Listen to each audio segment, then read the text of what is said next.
शिव गुरु के चरणों में मेरा कोटि कोटि प्रणाम, मेरा प्रणाम स्वीकार हो। गौरी भवानी को प्रणाम, मेरा प्रणाम स्वीकार। बहुत ही अच्छा एक शिव चर्चा कहने जा रहे हैं, ध्यान से सुनिएगा, वीडियो को पूरा देखिएगा। अगर मेरा चर्चा अच्छा लगे तो लाइक शेयर सब्सक्राइब कीजिएगा, कमेंट में हर हर महादेव जरूर लिखिएगा। एक राजा था, वो रोज दिन शिकारी खेलने के लिए जंगल की ओर जाता था। रोज दिन शिकार खेलने के लिए। एक दिन रात हो गया, जंगल में रास्ता राजा भटक गया।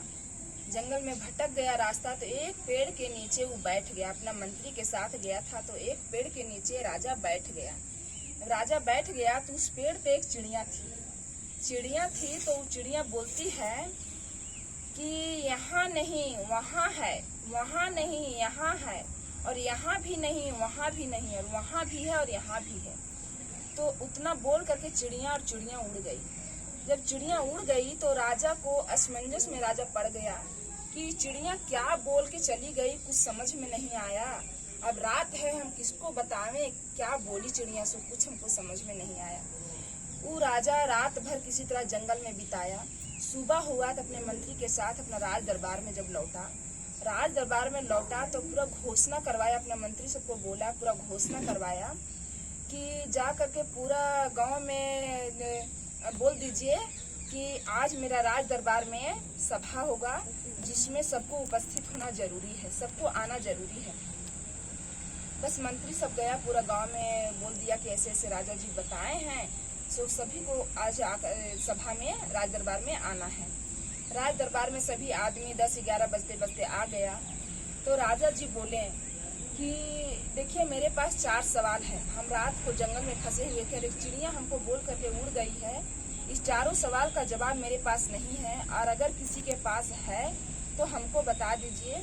जो भी इंसान बताएगा उसको 50,000 रुपया नगद और एक आधा राज अपना लिख देंगे। तो उसी बीच में एक चोर आ रहा था।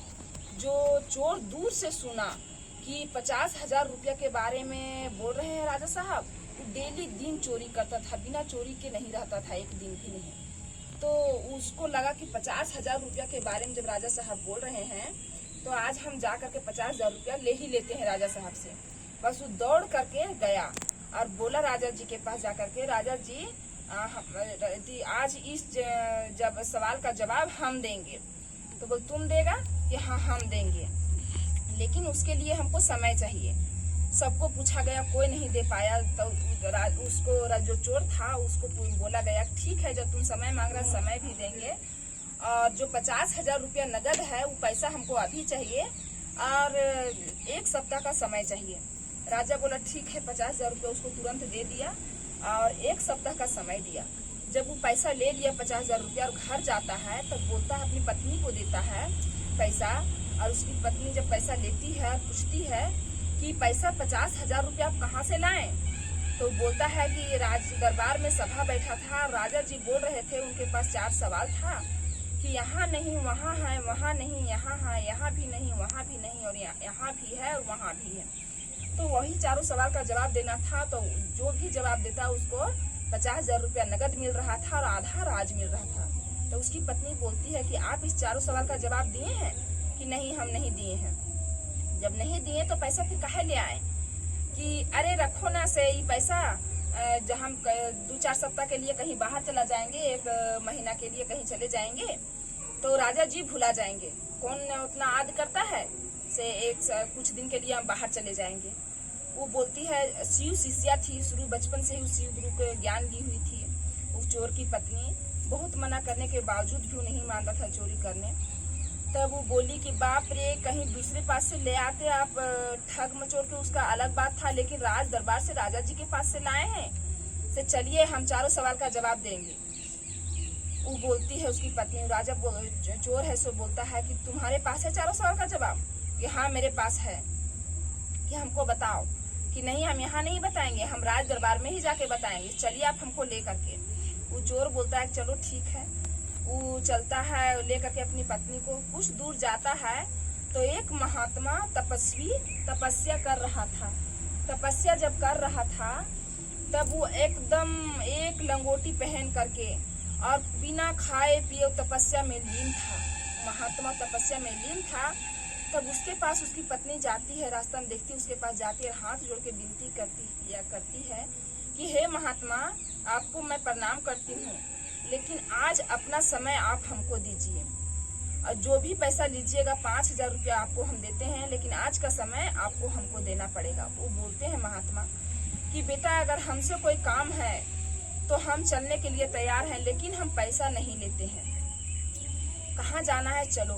बोली कि ठीक है, चलिए मेरे साथ। वो निकली महात्मा को लेकर के अपने साथ में। कुछ दूर गई तो वहाँ पे एक बेश्या थी। वो बेश्या को जाकर के, चोर की पत्नी है, सो जाके बोलती है कि बहन, हाथ जोड़ते हैं आपको, आज अपना 1 घंटा का समय हमको दीजिए, उसके लिए हम आपको 10,000 रुपया देंगे। वो बोलती है बेश्या कि बोल बाप रे, हमको 1 घंटा में 10,000 रुपया मिलेगा। बेश्या तो बेश्या होती है, वो पैसा के लोभी होती है। पूरा हीरा जवाहरात अपना शरीर में पूरा जड़ ली, हीरा मोती पहन ली और निकली। बोल ठीक है चलो। बस दोनों को लेकर के राज दरबार पहुंचती है चोर की पत्नी और राजा जी के पास जाती है। उसका पति जो चोर है वो अपनी पत्नी को जाकर के राजा जी के पास खड़ा करते हैं और बोलता है वो कि राजा साहब, इतना छोटा छोटा जवाब हम नहीं देते हैं, इतना छोटा जवाब मेरी पत्नी ही दे देगी। राजा साहब बोलते हैं कि तुम्हारी पत्नी दे देगी? कि हाँ, मेरी पत्नी दे देगी। वो चोर कुछ जानता नहीं था, कोई सवाल का जवाब नहीं जानता था, फिर भी वो अपनी पत्नी को वहां धरा करके और वो धीरे धीरे धीरे धीरे दूर में जाकर के खड़ा हो गया। उसकी पत्नी का ध्यान अपने पति के ऊपर था कि हमको यहाँ पर खड़ा करके वो जा कहाँ रहे हैं। वो देखते रही कि मेरे पति जाते कहाँ हैं। बस वो दूर में जाकर के खड़ा हुआ। जब दूर में जाकर के खड़ा हुआ तो उसकी पत्नी है सो राजा जी से सवाल करती है कि राजा साहब, हम आपको प्रणाम करते हैं, आप हमको सवाल पूछिए, आपका पहला सवाल क्या है? वो बोलते हैं राजा साहब कि मेरा पहला सवाल है कि यहाँ नहीं वहाँ है। वो बोलती है कि राजा साहब देखिए, इस महात्मा को देखिए, इस महात्मा के पास कुछ भी नहीं है, न पहनने के लिए वस्त्र है, न खाने के लिए अन्न है, न कुछ भी नहीं है इनके पास। ये तपस्वी हैं, तपस्या में लीन है, लेकिन राजा साहब इनको यहाँ नहीं, यहाँ कोई सुख नहीं है इनके लिए इस धरती पे। लेकिन इस धरती को जब छोड़ेंगे ये महात्मा जी तो इनका सारा सुख वहाँ है। इस धरती पे इनका कोई सुख नहीं है, लेकिन ये महात्मा तपस्वी हैं, इनका सारा सुख वहाँ है। पहला सवाल है। दूसरा सवाल पूछिए। वो बोले राजा साहब ठीक है, पहला सवाल से हम संतुष्ट हुए। दूसरा सवाल है मेरा कि यहाँ भी नहीं वहाँ भी नहीं।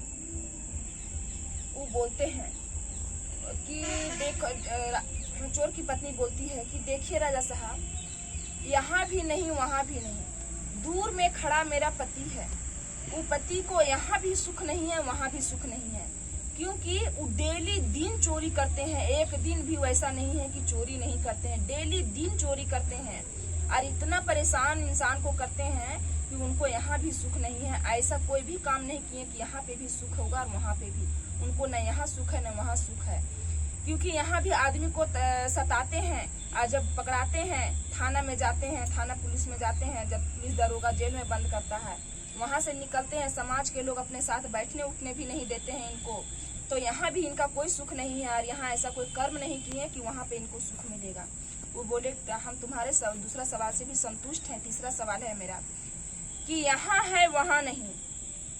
बोलती है कि इस बेश्या को देखिए, इस बेश्या को यहाँ सारा सुख है महाराज, यहाँ टोटल सुख है। इस धरती पे हर सुख सुविधा इसके पास है, घर माल मकान गाड़ी बंगला हीरा जवाहरात हर चीज है, लेकिन महाराज इस धरती पे इसका वहाँ कोई सुख नहीं है।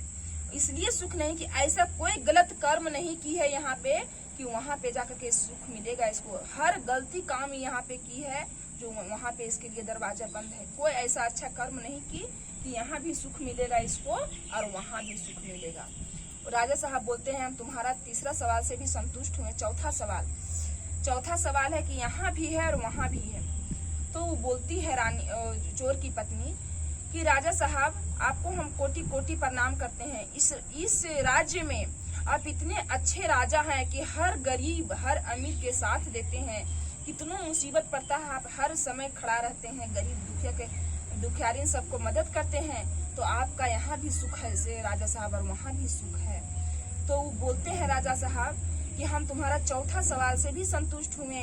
अब तुम्हारे पति को हम 50,000 रुपया नगद दे चुके हैं। तुमको हम आधा राज लिख देते हैं। वो हाथ जोड़ के प्रणाम करती है और कहती है कि राजा साहब, इस पैसा को हम लेकर के आए, जो मेरे पति लेकर के गए थे, इस पैसा को आप पकड़िए। हमको कोई भी लोभ नहीं है, कोई भी लालच नहीं है, कोई भी कुछ भी नहीं है आपसे हमको कि इतना लोभी हम नहीं है। लेकिन हमको एक संतुष्टि दिला दीजिए कि हम बहुत छोटा से शिव चर्चा कर रहे थे गुरु महाराज, लेकिन अपने घर में हम इतना बेबस है अपने पति के कारण कि एक दिन भी हम शिव चर्चा नहीं करा पाए। तो हमको सिर्फ मेरा दरवाजा पे दूर दूर से गुरु भाई बहन को बुला करके और शिव चर्चा करवा दीजिए राजा साहब। बस इतने हम आपसे विनती करते हैं, दूसरा कोई लोभ नहीं है, कुछ भी नहीं चाहिए आपसे हमको। वो बोलते हैं राजा साहब की इतना छोटा सा बात हम तुरंत करवाएंगे।